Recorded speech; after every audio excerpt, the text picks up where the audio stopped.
I need your help, please subscribe my channel. The sun cast a golden glow over the neatly trimmed lawn as employees gathered around the grilling station, laughing, sipping drinks, snapping selfies like life had a script, and they all knew their lines. It was the company's annual summer barbecue. The kind of event where junior staff tried to be noticed, and managers faked interest in their teams. I rarely attended. Most people didn't know my face, only my signature on their paychecks. That suited me perfectly. I like seeing how people acted when they thought I didn't matter. I arrived quietly. No announcement, no entourage. Just a plain t-shirt, sunglasses, and the calm of someone who already understood exactly how this day would unfold. Mila, my wife, was already there. She didn't notice me at first, standing by the drinks table, laughing a little too loudly at something her boss, Brandon, had said. I recognized him immediately. Confident, flashy watch, practiced smile. The kind of man who thought authority meant belittling others. I'd seen his name in reports, the quarterly figures, and even a few whispered HR warnings about overly familiar behavior. What I hadn't expected was to see my wife leaning in, giggling as he poured her a drink, as if she belonged at his side. The way her hand brushed his arm, the softness in her gaze. It wasn't accidental. It wasn't harmless. It was betrayal in daylight disguised as flirtation.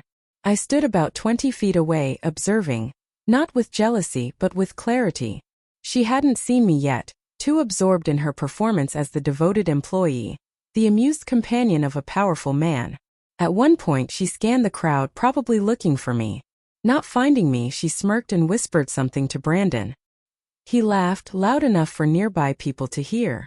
Well, if my husband were as dull as yours, I'd wander off too. She didn't defend me. She didn't correct him. She just laughed, as if it were the most hilarious thing she'd heard all year. Around them, people shifted uncomfortably. Some averted their eyes.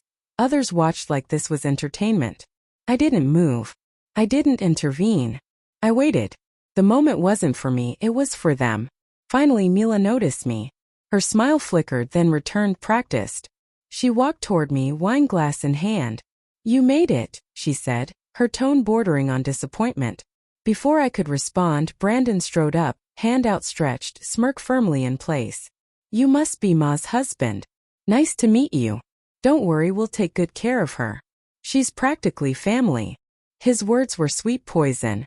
Mila stood there, expecting me to play along, to bow, to shake his hand in deference. I smiled. I shook it firmly. Good to meet you too, I said calmly. I've heard a lot about you. He smirked, thinking he had the upper hand.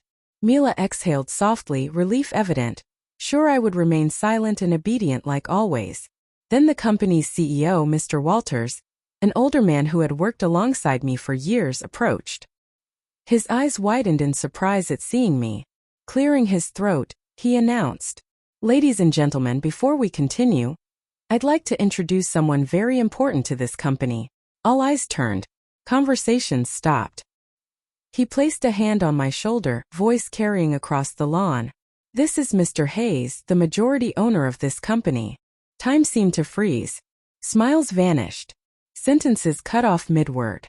Mila's face paled, her glass nearly slipping. Brandon recoiled, the arrogant grin that had dominated the morning gone, replaced by a tight throat and trembling lips.